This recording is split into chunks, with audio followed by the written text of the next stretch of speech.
I'd like to start off with a quote from well-known psychiatrist and author M. Scott Peck. An enormous amount of time is spent simply reacting. It's as if we are robots programmed to respond on cue, to respond to whatever demands the least time and attention, and disregard anything that demands putting in extra time and attention to think. We skim over the surface thoughtlessly. We must acknowledge that thinking well is a time-consuming process. We can't expect instant results. We have to slow down a bit and take time to contemplate, meditate, even pray. It's the only route to a more meaningful and efficient existence. I'm going to suggest to you that one of the reasons we are so little often in control of our behaviour, we do the things we don't want to do.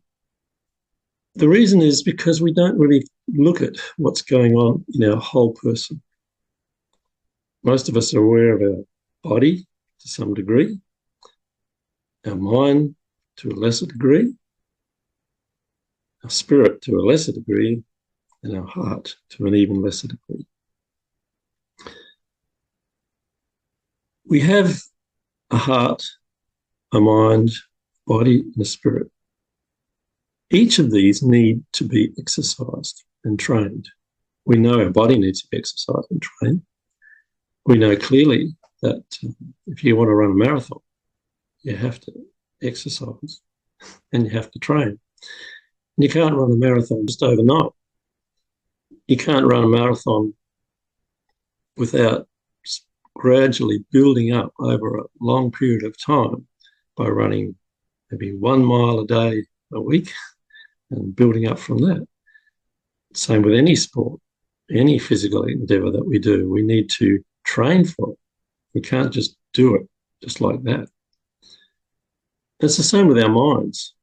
We need mental exercise and training too. We have a lot of that. And we go to school, we learn. We need to be in a process of continuous learning all of our life and exercising our mind and helping our mind to function in the way it was created to function. But we also need spiritual exercise and training. Most of us are just unaware of our spirit and the fact that we have a spirit. There's so much debate about that. We'll look at that in a minute. But we need to spiritually exercise and we need to train our minds to be aware of the spiritual dimension. We also need a regular checkup and maintenance when it comes to our heart. Our hearts are the motivational centre of our being, and they determine largely what we do and what our behaviour ends up being. So we need a regular checkup of our heart as well. Now, there are many disciplines that have been developed in each of these areas, and there's lots to read and lots to learn and lots to study. Recently, it's been exciting to see what's happened in the field of the brain, the mind, in terms of neuroscience. There's been a lot of discoveries that have given us some excellent insights, and we'll look at some of those in a minute.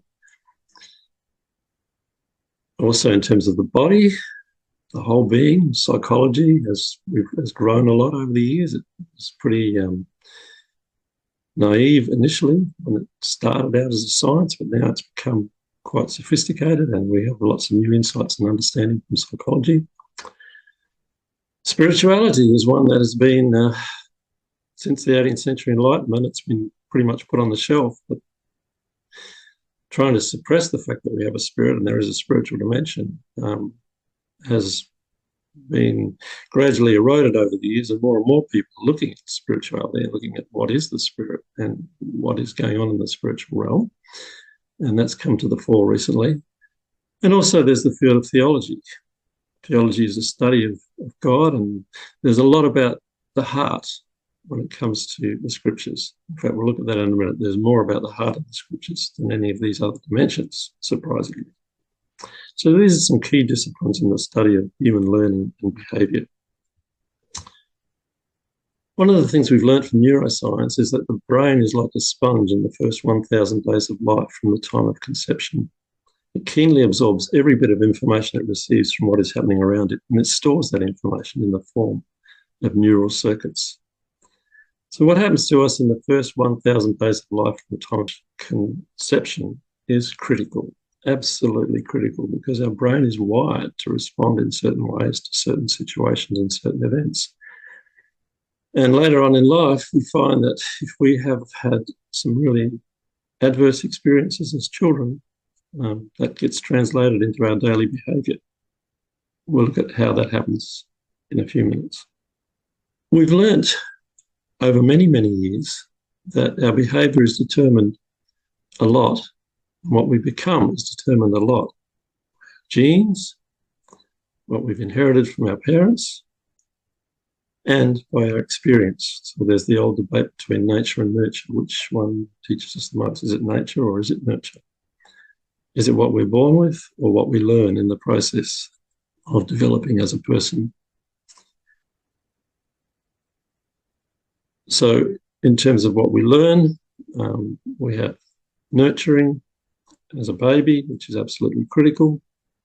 We have things like nutrition, which is really important to our brains as well as our bodies. And we have the physical environment, which we're growing up.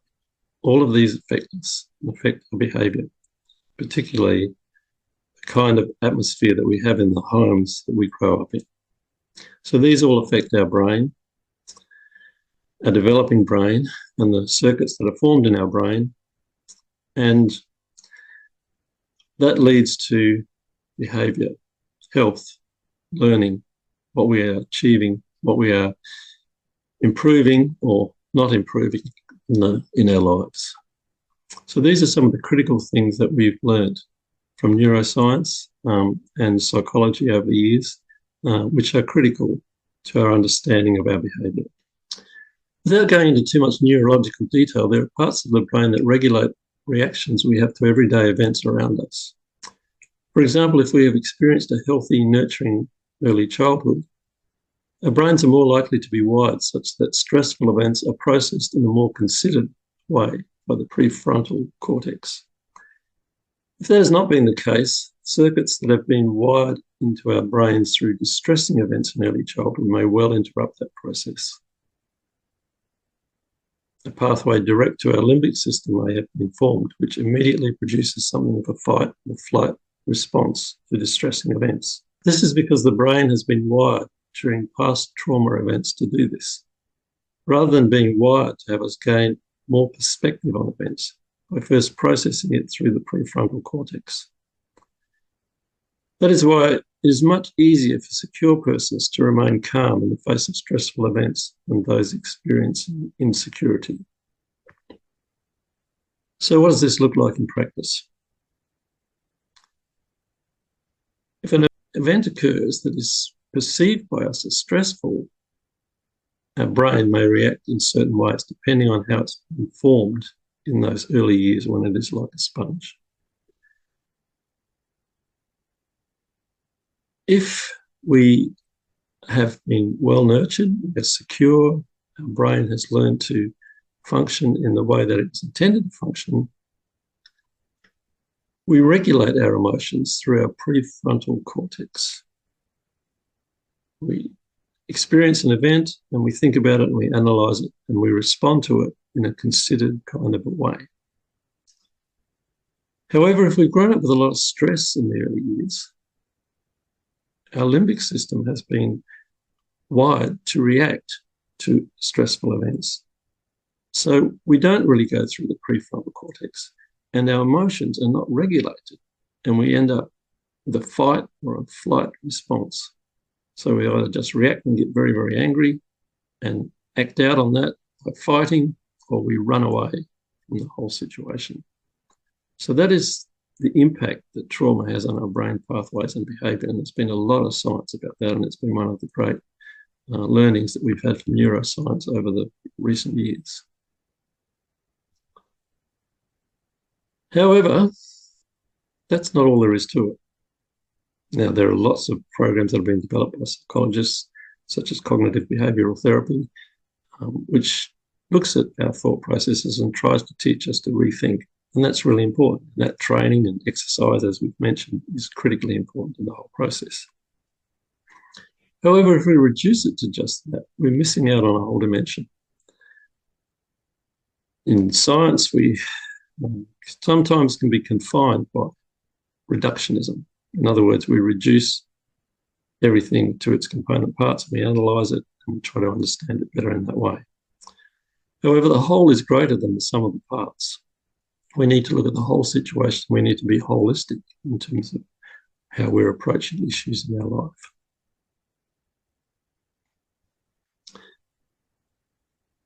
So, if we define the heart as the motivational centre of our being, we discover that there is a wide body of psychological research on motivation. Although there is considerable variation in definition of what exactly it is. Interestingly, the heart is the most prevalent of the four entities to be found in the scriptures, where it is mentioned something like 850 times. That is nearly 10 times more often than the mind, 5 times more often than the body, and about 4 times as often as the spirit. Suffice it to say, the heart has been central to much of the thinking about what lies at the motivational core of human behaviour for many, many centuries before modern psychology and neuroscience came into being. So it's always been understood that the heart is critical in terms of our behaviour. There's a very well-known verse in Psalm 51 that sums up our need for God to work in our heart, mind, and spirit as we commune in his presence. David prays, "Create in me a pure heart, O God, and renew a steadfast spirit within me." All of our attempts at living within our own capacity usually end up in failure and despair. Yet we stubbornly continue to live in our own strength, trying to pull ourselves up by our own bootstraps. Our hearts are prone to deception. According to the prophet Jeremiah, the heart is deceitful above all things and beyond cure. Despite our best intentions, we end up doing what we hate to do. We may always be learning, but never able to come to a full knowledge of the truth that sets us free. The deceptive nature of our hearts is also such that we have a strong tendency to use the trauma of our childhood as an excuse for poor present behaviours. That is a sure pathway to more misery and pain. Our past may determine our trial in life, but it does not have to determine our fate.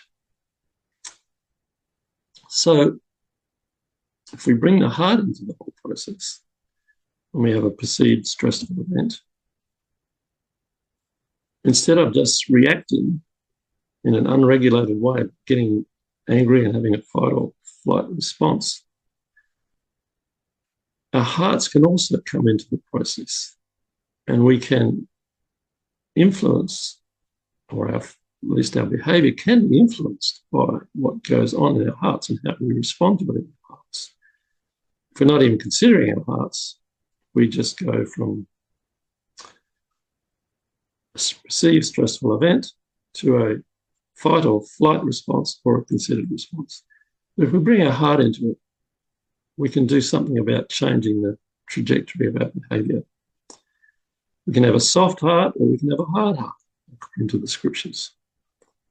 If we have a soft heart, we can sensitise ourselves to what's going on, and we can deal with some of the things that are motivating us, prompting behaviour that is not useful, not helpful. So the heart is critical in this process, and it's important that we learn how to examine our hearts. When it comes to the human spirit, researchers find it very challenging to define what it actually is, or even if it exists. It must exist in some form, because when it leaves us, we die. We all die. Go back to Genesis 1, when man was created, God breathed on him and man became a living being. Also, we see in the death of Jesus, crucifixion, the Bible says that his spirit left him. He gave up his spirit. That was when he died. So the spirit is what gives us life. On one level, the same Greek word pneuma is used for breath as it is used for spirit. And we obviously can't live without the ability to breathe. On another level, when we lose consciousness, our bodies may still be breathing, but our minds no longer function. Science has a lot of difficulty explaining what consciousness actually is, still to this day, as it does with explaining the human spirit. Clearly, it's more than just breathing, although interestingly, the same Hebrew word ruach is also used for breath as it is for spirit in the books of the Old Testament. In Gestalt psychology, spirit is described in terms of a whole that is greater than the sum of its parts. It's the organising force of the psyche and centre of consciousness that organises our direction and purpose in life. Our spirit has the ability to bring our hearts and mind into alignment. When we go back to thinking about the whole being greater than the sum of the parts, we see that we need something to organise that pile of rubble we see there on the right. If everything is just disconnected and we are disconnected, then we are not connected in terms of thinking holistically and in terms of our understanding our whole being at work. We don't function in alignment and our behaviour becomes dysfunctional. So the spirit has been around in Gestalt psychology, it's been around in aspects of psychology, and there have been various attempts to describe what it is and how it functions. But basically, it is that part of us that has the ability to organise ourselves so that we can respond in the way that we were created to respond and created to behave. Another significant aspect of this whole process is that since the 18th century, we have, as I said before, become rather naive about the spiritual dimension of life because we tried to reduce in the 18th century everything down to rational and observable behaviour. Science proceeded down that track, and a lot of thinking proceeded down that track, and a lot of national movements such as Marxism, and movements that try to just kind of leave God out of the picture and try and reduce everything to natural forces and observable behaviours. So we ended up with this closed system where the empirical world of the senses becomes the only reference point that we have in terms of understanding what's going on. And science has been largely based on that kind of process. So faith and science need to complement each other. They're not at odds with each other. They just study different aspects of the whole human situation. So in an open system, we have the transcendent world of God and spiritual forces, which is largely the subject of religion and many religions. What we really need is what is generally excluded in the middle. We need to be aware of the real world of spiritual forces active on earth, as well as the empirical world of the senses. So in the scriptures, we have talk about the Holy Spirit and spiritual gifts. But also we have a recognition that there are evil spirits and occultic practices that create havoc, and they are not helpful in our lives. So we need to have discernment about these things. As Einstein said, science without religion is lame, religion without science is blind. We need both. And we need a balance in our thinking in terms of how we understand our behaviour in both of those dimensions. So, how does it all function together? How do they all connect together? We can invite the Spirit to work in our lives. We can invite the Spirit to renew our minds. The Spirit can also be involved in the process of renewing our hearts as our thinking is transformed by our hearts first or our minds first. That is a big question. Well, it's pretty much often our hearts. That's why we need to daily meditate on the truth and meditate on what is good and think about good things. But the thinking really comes when the heart changes. When we change our heart attitude, our behaviour changes. When we just try to think our way through and think differently, often that doesn't work very well. It can work to some degree, but often it's a change of heart that is needed before a change of thinking happens. And we can't change our own hearts. Jesus spoke of being born of water and the Spirit. So the Spirit can bring us alive, make us alive, and change our hearts as we open up ourselves to Him, rather than just trying to pull ourselves up by our own bootstraps and do it all by ourselves with trying hard. We need the Spirit at work. We need the heart to be changed. We need the mind to be renewed, and our behaviour will change for the better. In Galatians 5, the Bible talks about the fruit of the Spirit and the fruit of the flesh. And there we see it. Fruit of the flesh down the bottom is not very pleasant. Slander, envy, hatred, pornography, porneia is the Greek word, deceit, theft, greed, arrogance, folly. All those things we see daily in the world around us and we hear about on the news. But the Spirit produces something different. So as well as being aware of the flesh, we need to be aware of the love, kindness, self-control, peace, gentleness, joy, mercy, patience, faithfulness, and all the good things that the Spirit produces in our lives. So all of this has an impact on what's going on in the world around us, in the communities around us. Because when our hearts are changed, our minds are changed, our spirits are renewed, we change and our behaviour changes. This graph shows us the percentage increase and decrease in child protection notifications and Christian affiliation over the same period between 2016 and 2021. The impact of lack of faith, unbelief, hardness of heart, dead spirits rather than alive spirits, has an impact on communities. Now, there are lots of other things that we could bring into it. This is a very scant kind of evidence, but it does make us aware that what's going on in our communities, and we see this increasingly on the news, is mental health disorders, despair, suicide increases, and we struggle with all of these issues. That happens as faith decreases and hearts don't get examined and we don't access the Spirit and we're just left to our own devices to try and navigate our way through life.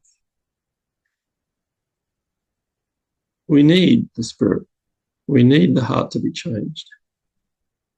And we need God to bring about that change in us.